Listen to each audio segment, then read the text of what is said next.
ទឹកថ្លាឈុកដោះឆ្លោះឃើញបាតដីទឹកល្អក់មានត្រីឥតដឹងធំតូចមនុស្សមើលខាងក្រៅឥតដឹងខលខូចស្រដៀងឬដូចគួរមើលឲ្យឆ្ងាយល្អឆើតល្អគុណមុនស្នេហ៍ស័ក្តិសិទ្ធិរឿងពីព្រេងព្រឹត្តឥតគិតខ្វល់ខ្វាយខាននាំកាត់ស្លាប់ពុំចេះចិនណាយ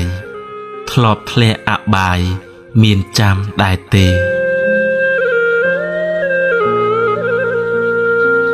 ចិត្តឥតខន្តីរហ័សខឹងក្រោតចិត្តអ្នកល្ងងឆោតឆាប់ជឿពាក្យគេពីលហើយកុំទៅស៊ូនៅទំនេរ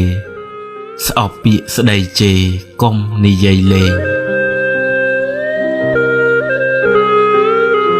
កុំដាំល្ហុងនៅក្នុងសាគរកុំយកដុំថ្មចម្រាញ់រកប្រេង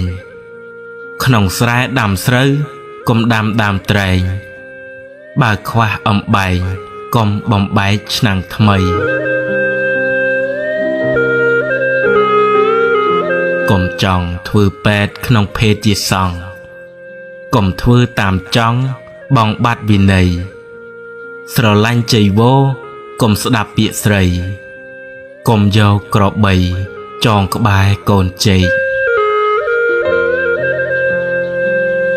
កុំអាងតល់ច្រកពោលថាភ្លេចគិតកុំអាងទុកចិត្តសត្វពស់ចម្លែកកុំយកពងមាន់ទៅផ្ញើនឹងក្អែក